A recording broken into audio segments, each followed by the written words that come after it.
Hi, welcome to Harmony Yoga. I'm Julie Farmer. If you haven't joined us before, you'll appreciate this yoga class is very much come as you are.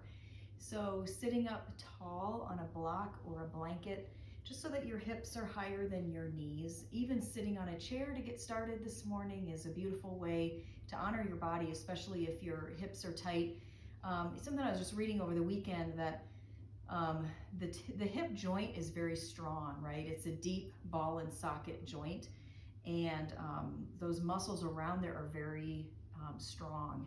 The knee joint is the most temperamental and the most vulnerable joint because it really only is meant to bend and straighten the leg, and a lot of times we can get that torqued.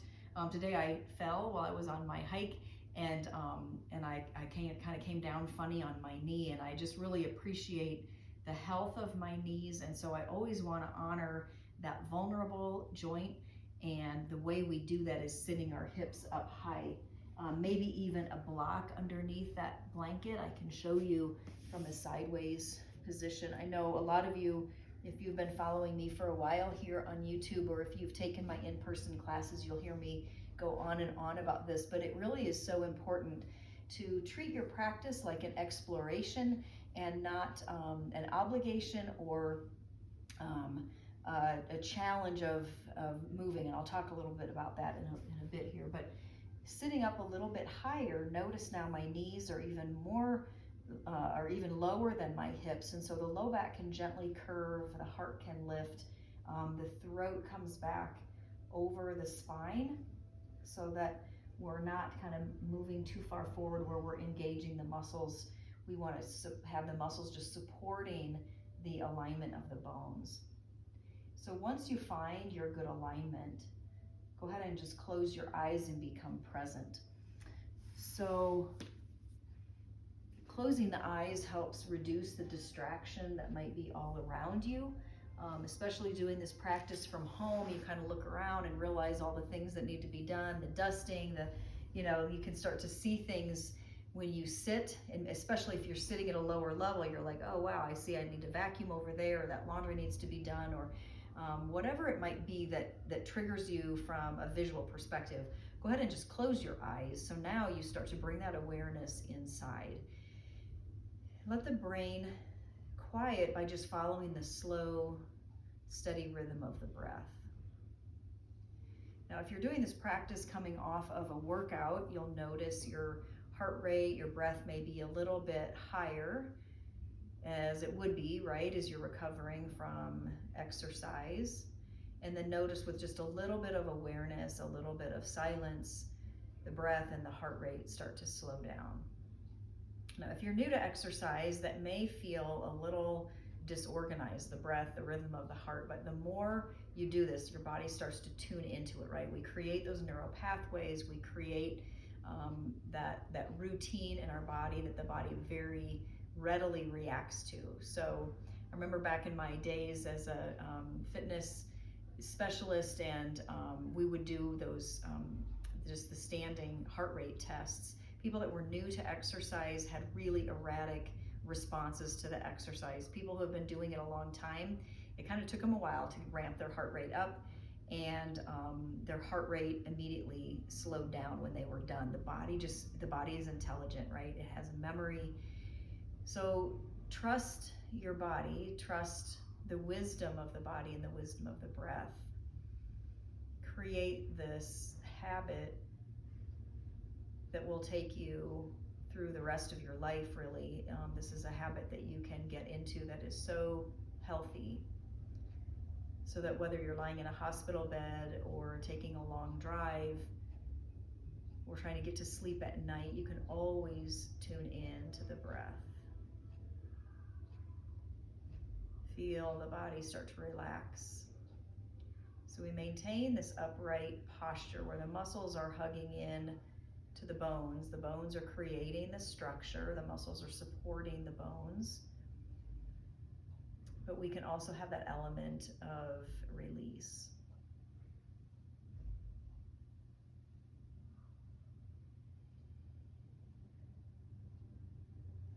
So really breathing in through the back of the nose or the back of the throat, not sniffing through the front of the nose, but taking that breath, really softening the back of the throat to let that breath come in, almost as if you're breathing through gills on the side of your neck is what it feels like. And you can contrast that with sniffing, like you're trying to breathe in through your nose through the front, and then open that and soften, breathe in through the back of the throat. Yes, it's a phenomenon. Even with your mouth closed, you can breathe in through the back of your throat. Clearly the breath is coming in through the nose, but not in an exerted effort.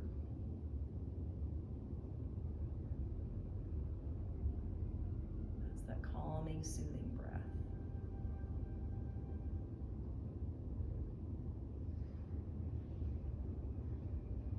So keeping your eyes closed, staying with the breath, we'll just turn our attention to the topic for today. We're going to be talking about our hamstrings. The hamstrings that have the connective tissue that tends to get stiff and tough as we age, affecting the whole body. The connective tissue connects the supports and forms the structure of the body. One part of the body that is influenced by what happens in another part of the body, particularly today talking about the hamstrings. So opening the hamstrings has a benefit for the whole body. Particularly if you struggle with some low back issues, you may find creating some openness in the hamstrings will give you that relief you need in the low back. We're going to take a different approach today to this. So as you slowly come out of your breathing practice, let's go ahead, for a moment, let's stay here with the hands on the knees. Inhale, draw the spine forward. That's tilting the pelvis back, right? So the top of the pelvis comes forward, the bottom of the pelvis goes back, and then tuck the pelvis. The bottom scoops under.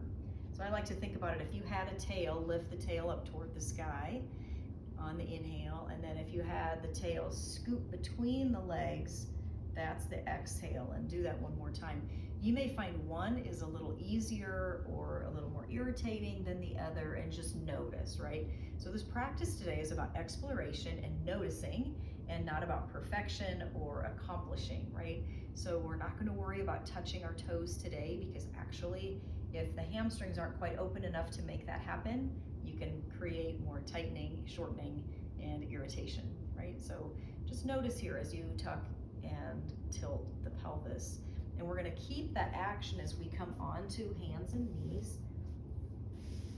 Hands are under the shoulders, toes are curled under, and knees are under the hips. And do that again. Inhale, lifting your tail up toward the sky, just like what we were doing from a seated position. This time you're going to add your head. And as you exhale, make sure I don't lose my AirPods here. As you exhale, dropping the head, scooping the tailbone. Go back and forth here several times. Spread your fingers wide.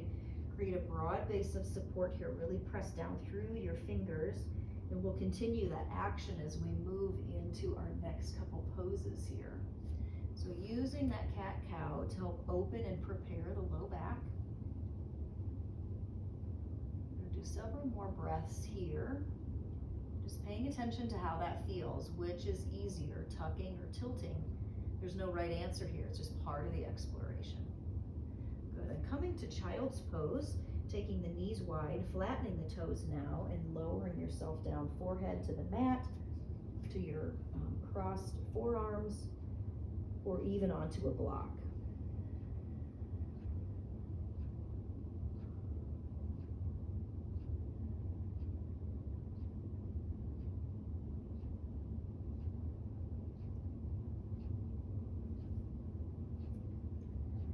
Extend your hands forward, again spreading the fingers wide, press down through the finger pads, curl the toes under, and lift up to downward facing dog. So bending and straightening one leg and then the other. Feel the undulation of the spine as you even move your hips side to side.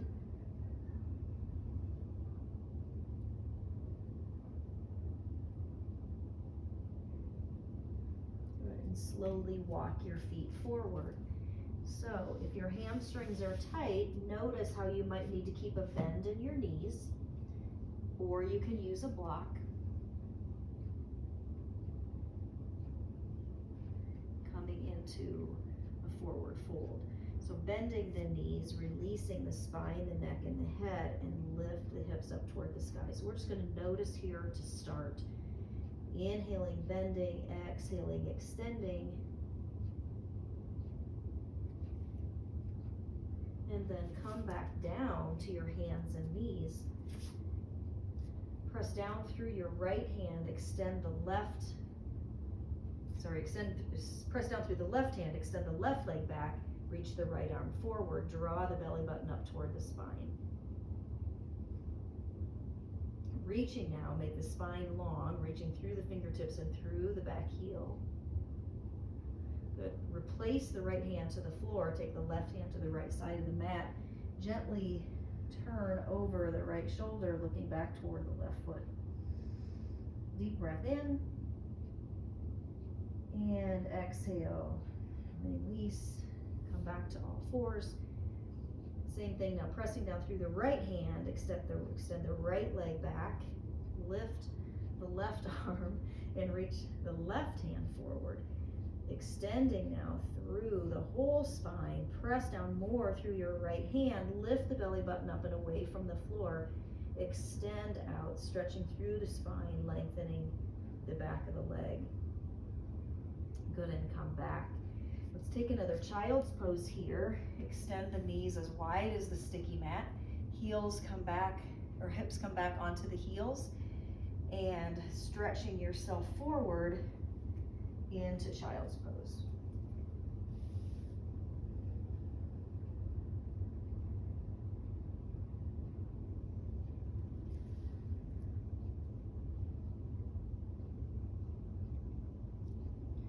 You know what, did we come back up to all fours? I don't think we took the right foot out to the left, turning and looking over the left shoulder.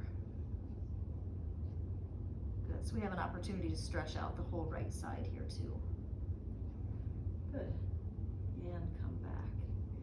Keeping your knees right where they are, we're going to come into a short down dog, which is easier than a forward fold. So just notice what happens here as we come into a short down dog, and you can lift the heels and lower, and then stretch yourself back. Notice where the stretch is coming, into the hamstrings or even the calves, into the feet, and then you can bend the knees.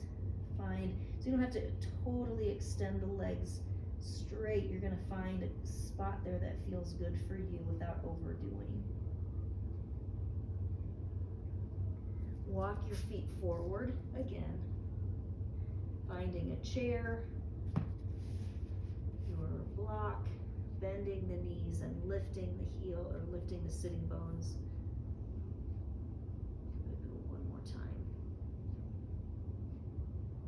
Good, bring your hands to your hips, elbows to the sky. Inhale and rise.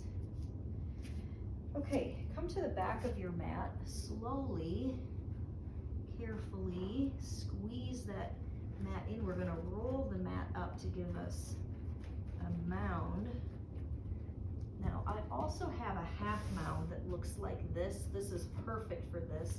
If you don't have one of those, you can accomplish this by rolling up your mat. Now this happens to be a pretty dense mat, so I don't have to roll very far to get a nice lift on that foot. Good, and then go ahead and come upright. So I'm going to place my left foot on the toe mound is up on the roll. The right foot is behind. Pressing down now through the hips, elongate the spine, rotate the shoulders back, and keep this upright posture. Press down through the ball of the big toe. Draw the belly button back. And then experiment with stepping the right foot forward and bending into the right knee. Pressing into the ball of the left foot, and you can experiment with how far you can come forward with the right foot, but can you keep your spine long? The minute we start to curve in, that's a signal we need to back up the right foot to create that long spine. Good, and then switch, put the right foot on the toe, on the rolled up mat. Left foot can stay behind for now. Hands to the hips, elongate the spine, rotate the shoulders back.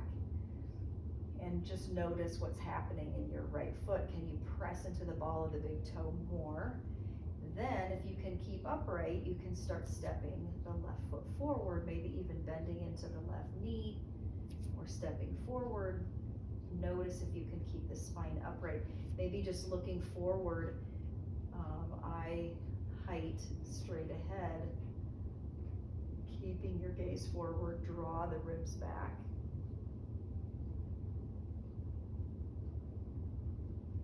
Now, what happens if you press both feet onto the floor, or onto the rolled up mat rather, heels on the floor, ball of the foot across the mat, and then push the inner thighs back.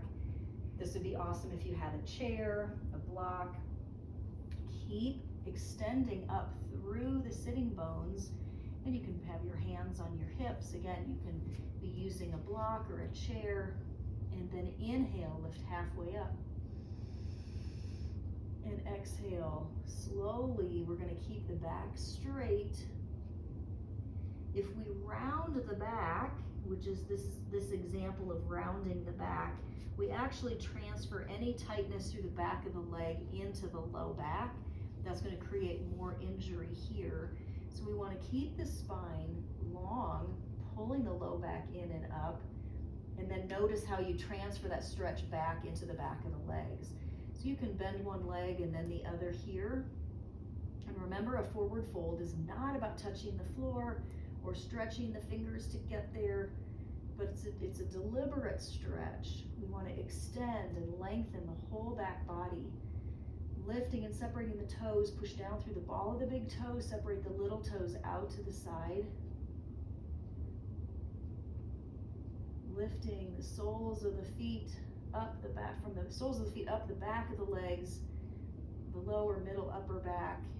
Then if you're there, you can release the spine, the neck, and the head if you can do so without rounding the back. So maybe just staying upright for now is fine. Slowly step off of the roll, push the mat back where it needs to go, or get off of your half mound. With both feet on the floor now, inhale, lift the head and heart forward. Spin the inner thighs back and lift that base of the pelvis up toward the sky. So again, this is the tilt of the pelvis, so that the tail is reaching up toward the sky. Then you can play around with, you see the hinge is coming out of the hips and not the low back. So the low back stays nice and curved, pressing the inner thighs back. Then you can experiment here. Now notice where the stretch is coming from and bend the knees if you need to kind of soften that a little bit. Lifting up through the sitting bones. So the benefits of this forward fold, it slows the heartbeat, tones some organs, and regulates the spinal nerves. And after practicing this, you may feel calm and cool. Your eyes may glow and your mind may feel a little more at peace. So inhale, lift the head and heart forward, taking the thighs back. Feel the increased freedom in the opening. Good, and slowly rise to a standing position. And just notice here from this sideways position on me, maybe you can notice the thighs go back, the tailbone scoops, the ribs come back, shoulders go back, and the throat comes back. So that's the alignment we're moving toward. And just notice that sometimes in our day-to-day activities, we can start to come forward in the thighs, and that starts to flatten the low back and can create some havoc here. So when we think about moving the thighs back, you'll hear me say that over and over. It's about moving the thighs back and then scooping the tailbone. So when we move back, you can see that curve increases. And then as we scoop the tailbone and level the pelvis, my thighs don't come back forward, right? We take the thighs back and then we orient the pelvis. So now the weight of my upper body is on the pelvis. The pelvis is right over the legs. So the bones are actually doing their structural job.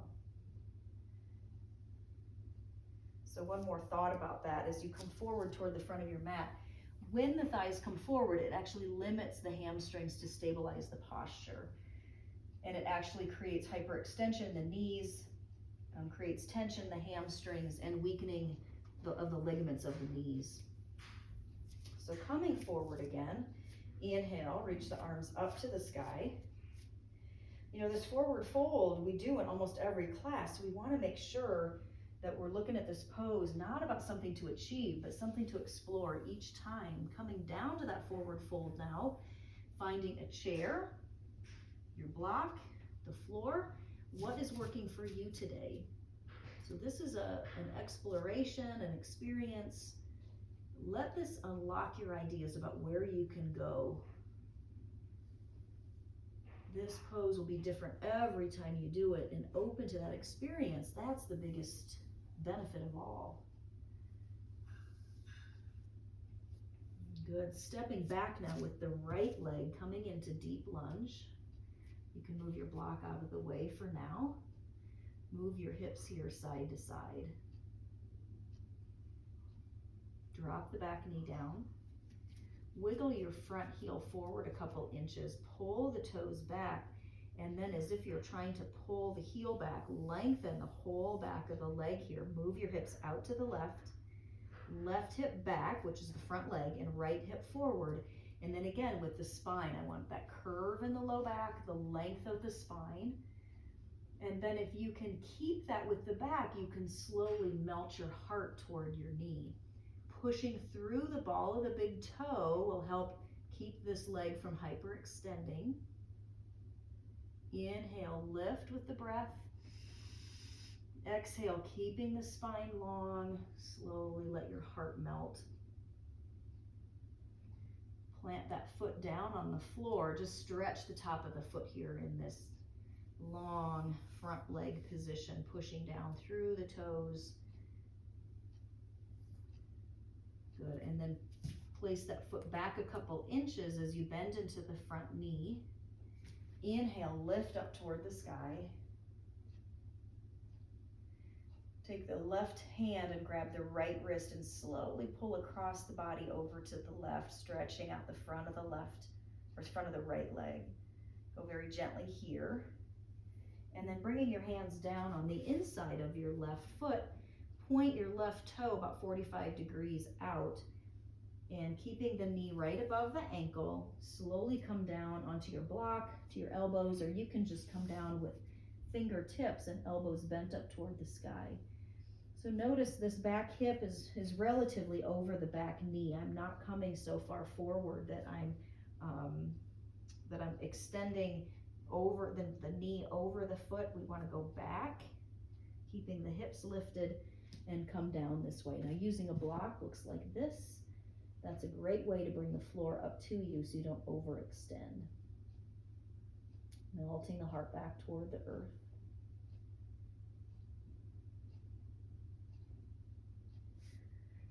Good. Walk yourself up. This time we're going to wiggle the left foot across to the right side of the mat, bringing the knee down, walking the right leg back. We're going to come into pigeon pose here. And coming down onto your forearms. Inhale, stretch the spine long. Lift your left cheek, flare it to the left. Drag the left hip back and the right hip forward. You can even walk the right leg back a little more.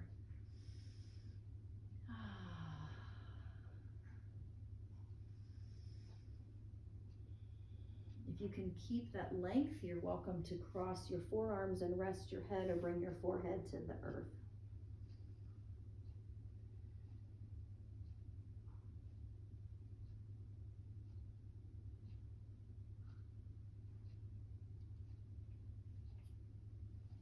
Walk yourself back up. Step back to downward facing dog. Remember, our fingers are spread wide, pressing into the finger pads. And then look at the inside of your elbow. If you bend your knees, you can see, or bend your elbows, and then you can see that crease. Begin to straighten your arms, but rotate the creases up toward the front of the mat. Then take your heart back towards your thighs. keep that extension. Spin your inner thighs back. Lift and separate your toes. Push down through the ball of the big toes. Separate your little toes out to the side. Bring the right foot up between your hands into deep lunge. Move your hips here side to side. Dropping the back knee down. Wiggle the front foot forward a couple inches and then pull back. Pull the toes back, pull the heel back. You're just pushing through the ball of the big toe here. So a point of clarification, when your foot is on the earth, you really have all four corners of your feet down. But when you lift this up, there's a chance that you begin to sickle the foot. And that is really hard on the ankle. It really does transfer that issue up into the knee, into the hip. So as we pull back, push through the ball of the big toe and then move your hips out to the right. Drag your right hip back, left hip forward. That's going to align the pelvis. And then inhale, stretch the spine out of the pelvis, reaching through the crown of the head. And exhale, begin to lower the heart toward the knee. And do that one more time with the breath. Keeping that long spine. And then slowly plant the foot onto the floor, stretching the top of the foot, which sometimes gets overlooked.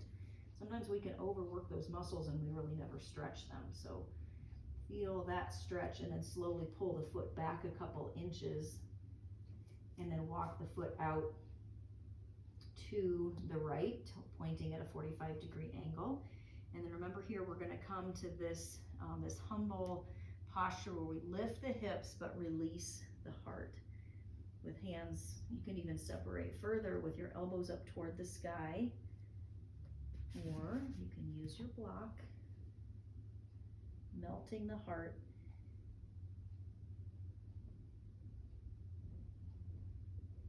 Turning inward to the breath.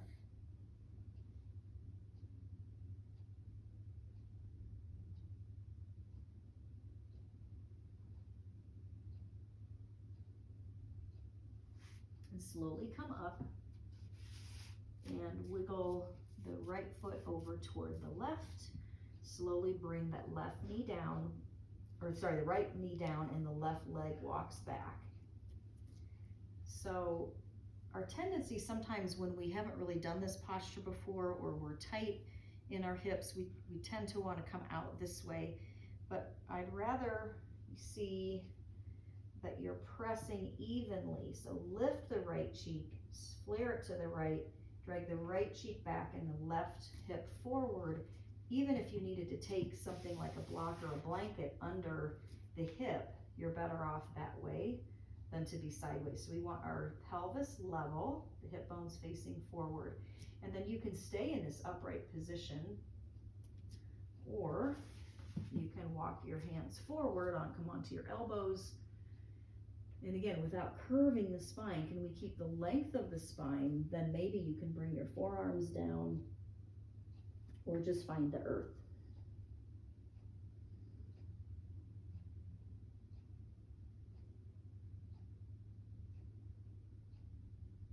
As though you can breathe in and out of your hip, bring the breath to any tight spaces there that you feel.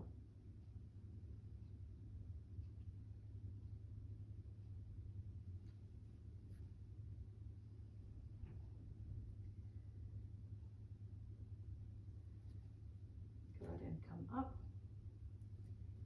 Step back to downward facing dog. Come forward onto your hands or your elbows, or you can drop your knees down and then lower yourself to the earth. And then once you get here, come onto your, let's do the right elbow first, so you can see is with my left hand, I'm going to reach back and grab my left foot, even if I have to go off to the side a little bit to get the foot. And then hips come down, the hip bones are facing the earth. And then taking the shoulder up and away from the floor, bending the elbow toward the sky, pull the left heel in toward the left buttock. And scoop the tailbone, press the top of the left knee down, and then turn and look over the right shoulder.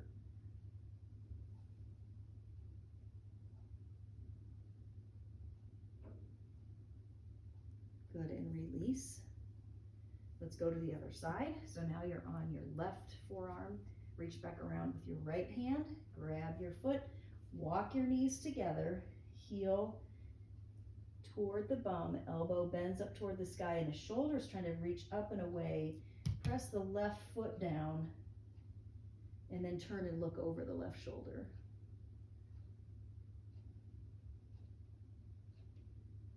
One more deep breath in here. Press the top of the knee down, scoop the tailbone, and release. So go ahead and come onto your forearms here with your forehead and just release all your energy. One thing I did want to mention is that sometimes releasing the front of the quadricep actually gives some freedom to the hamstrings as well. So when we have an imbalance between the opposing muscle groups, the messaging is that, okay, if the quads are tight, then the hamstrings have to be tight. If the quads open, the hamstrings can open, and vice versa. So that's why our yoga practice is very balanced in that regard. So we're working the opposing muscle groups, really ultimately to create freedom is really what we're trying to create, some freedom in our body. And that's a lifelong process because our body continues to constrict as we get older. So we're trying to counteract that by creating the freedom in each of these postures. So now that we have done that, bring your hands next to your chest. Curl yourself up, or curl the toes under, I should say. Lift your hips back up to down dog. So remember now, the hands are ahead of the shoulders, fingers press down. The inside elbow crease, we want to rotate externally the arms to create opening up into the shoulders, moving the heart back, lifting the hips, pressing down through the ball of the big toe, pressing the little toes out to the edges, lifting the sitting bones. Good, and then step forward here, forward fold. So now with all that we just did, you may or may not notice an opening. So it depends on where you started as to what you might feel, and there's no right or wrong here. But just come into your forward fold with a block, the chair, hands on the earth, whatever you have here. And let's build this from the bottom up. So lift and separate your toes, press down through the ball of the toe, separate your little toe out to the edge, bend the knee slightly, lift the sitting bones a little higher, and release the spine, the neck, and the head.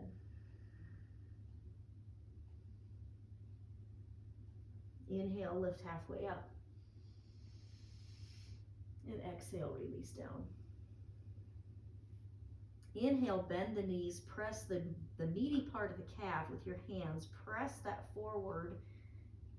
So it's shins forward. Keep moving your thighs back as you lift the sitting bones back up to the sky here. So we've got a little bit of pressure with your upper body, pressing into the calves and lifting the sitting bones. Do that again. Inhale, bend, and exhale, lift. It's a lot of effort, but it's worth it. It does a great job aligning things for you. One other way we can do that, I'll face you this way so you can see a little better. Again, I'm going to press down through the ball of the big toe, separate the little toes out so the base of my feet are on the earth evenly. That helps the ankle, the knee, and the hip, even higher than that. And then bend the knees, take your hands between the ankle and the knee, press in, watch the shins come together, feel the little toe side of your foot get light. And then that's the inhale. And then the exhale is going to be from the inner thighs, you're going to be pushing out. So this is shins in and thighs out. Feel that active all the way up into the hip. Then you can begin to fold over. And you can play around with the breath here. You can bend and straighten or stay in that straight position.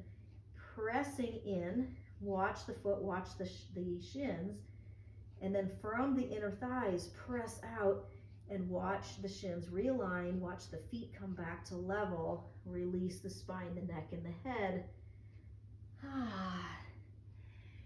And then bend the knees, come down to the earth. Okay, we've got a couple more things we want to do here.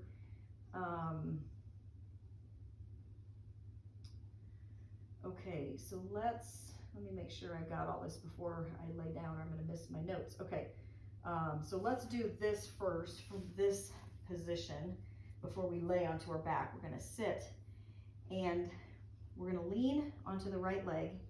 Take the right hand to the inner thigh of the left leg, left hand to the outside, and we're gonna spin. So the right hand pushes down, the left hand expands out this way, right? And then come back down. And maybe you'll feel a great difference between your legs. Maybe not, either way. Come now, the whole left side pushes down, left hand to the inseam of your right leg, right hand grabs the tush, and we're gonna spin, spinning the inner thigh down, and the outer thigh moves out. So now we've created a little broader base here, and maybe you feel like you're sitting up a little bit taller. Always sitting up on the edge of a blanket also creates that same spiral. So now I'm sitting just on the edge, kind of walking forward, so that, again, I'm gonna get that pelvis tilt, low back lifts, and I can still do the same manual inner spiral. Press the heels down. That's how you know you're not hyperextending the knees. And then inhale, lift the arms up to the sky. Now check yourself. Remember, this is an exploration, and we're gonna hinge at the hips, not the low back. So I'm gonna keep my back as it is. I'm just hinging forward at the hips. And when I feel myself start to curve, I'm gonna be honest, I'm gonna come right back up again, right? So this isn't about coming to touch your toes, because all that does is it releases the integrity of the posture. So if you can touch your toes, that's fine, but that's not the end game, right? We're looking at hinging from the hips, keeping the spine long, and maybe we're just reaching in a diagonal. Maybe we're reaching up toward the sky.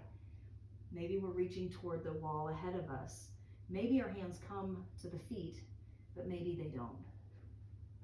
Good, inhale and rise. Now, cross the right ankle over the left knee, still keeping the heel down so that left leg is engaged. Now, if you're up on a blanket, that's fine. If you're not, that's fine either way. But now we're gonna stretch that whole left side from the ankle all the way up through the sitting bones, stretching that long. And then again, reaching the arms forward. So with one, the right leg is kind of taken out of the equation, right? So maybe we feel a little more comfortable with just one leg. We're only dealing with the hamstrings on one leg here. But also with this knee on top, it's eliminating the tendency to pop this knee forward. So notice, and bending the knee is not a bad thing if you need to take that pressure off the hamstring. This is just a no cheat way to do this forward fold. So again, you're gonna find wherever it's comfortable for you to be here, and then wherever you are, pause there, take a deep breath in, and exhale, and release up on the inhale. Now let's go to the other side. So leaning over to the right, really stretch, leaning to the left, really stretch out the whole right side now. Pressing through the right heel, reaching the sitting bones back. Again, this can be up on a blanket to help get you a little bit taller. It'll create a little more freedom. Staying here, starting to come forward, listening to the spine, coming back where you need to if you start to curve. And then the hands, notice the hands, wherever the hands reach is really not the point. But so if your hands reach your foot, that's fine. Or maybe they just reach your top shin, or maybe they just stay lifted. So this is one of those movements that is a great indicator of this internal action of moving from the core, right? So the core is going to lift up and out and hinge from the hips, pushing the hips back. And then whatever the hands do, the periphery is really immaterial in this posture. But sometimes we worry so much about where our hands go that now the periphery is informing the core, and the core loses its integrity. Does that make sense? All right, so go ahead and come up and out of that posture, and then go ahead and lay onto your back. Let's start out with, whoops, move the blanket. Let's start out with heels down, knees up. press the elbows down and walk the shoulders underneath you, and then press the hands back down. Go ahead and lift the hips and scoop the tailbone toward your knees, and move the knees like you're trying to move the knees over the toes, and push your feet away from you. Feel your hamstrings engage. You can even lift and separate your toes and feel the hamstrings engage here.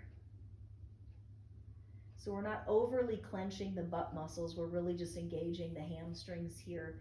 The knees are over the ankles, and the ankles are about hips width apart. Good, and release down. Hug the knees into your chest. That might be a nice release for the low back. If we've tweaked that a little bit, just notice. That's not, my objective is not to tweak your low back, but sometimes that happens in a practice. So those are some things we can do, is keeping the thighs back. So one last posture here before our favorite Shavasana. Extend the left leg long, interlace your hands behind the right hamstring. Lift and separate the toes on both feet and push the right foot away from you, but don't disengage the arm into the shoulder socket. So we want to keep the integrity of the shoulder socket, so the arms are healthily engaged in the shoulder socket, but keeping that, we're going to push the thigh into the hands. And imagine now moving, the attempt is moving the thigh away, right? And then maybe we can straighten the leg, but maybe we keep it bent.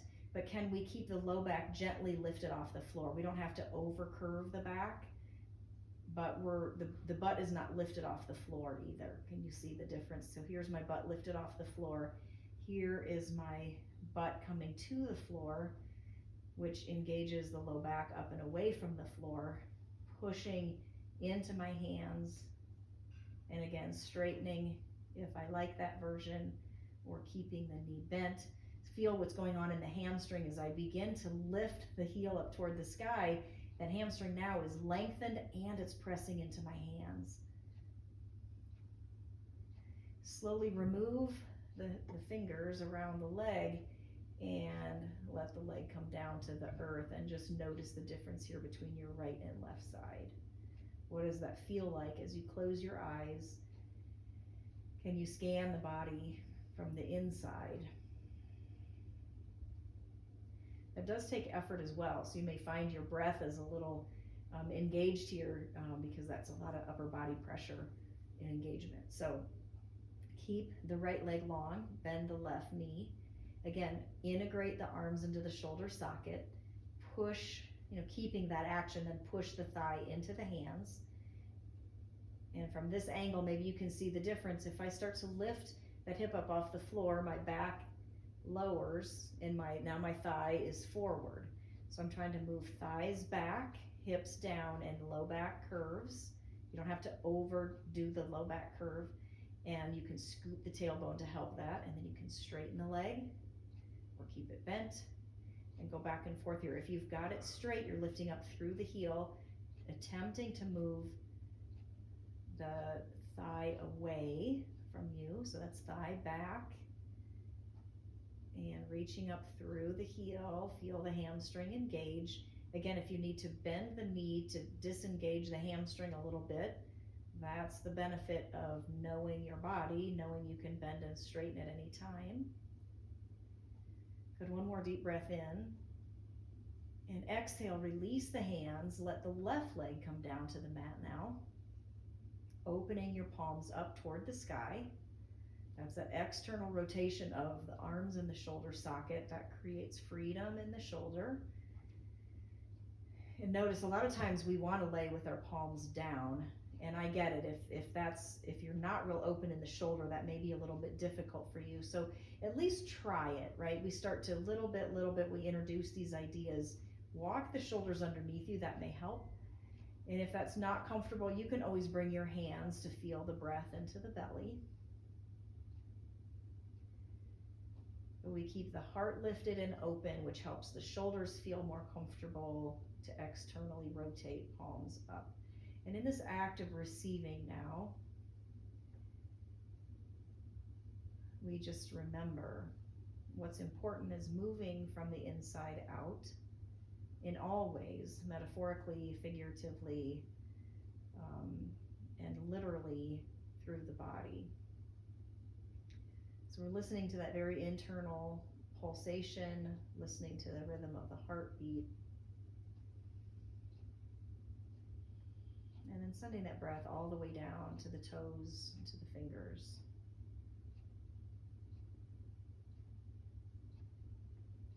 Reminding yourself that this is an ongoing practice that we can do for the rest of our lives. On the days we want to feel good, we remember to come back to our mat.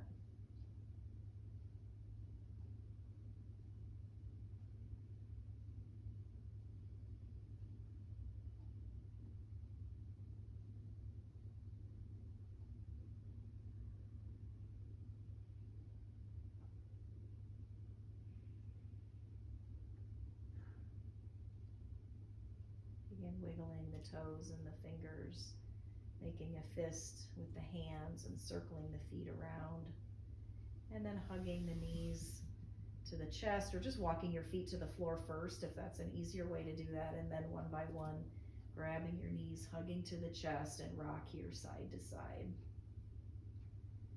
Hugging the knees in, and then push your knees away from you and rock side to side. Notice you're rocking on something different when your knees are away versus when they're hugged in. And then slowly rotate yourself over onto the right side here. Pause for a couple of breaths.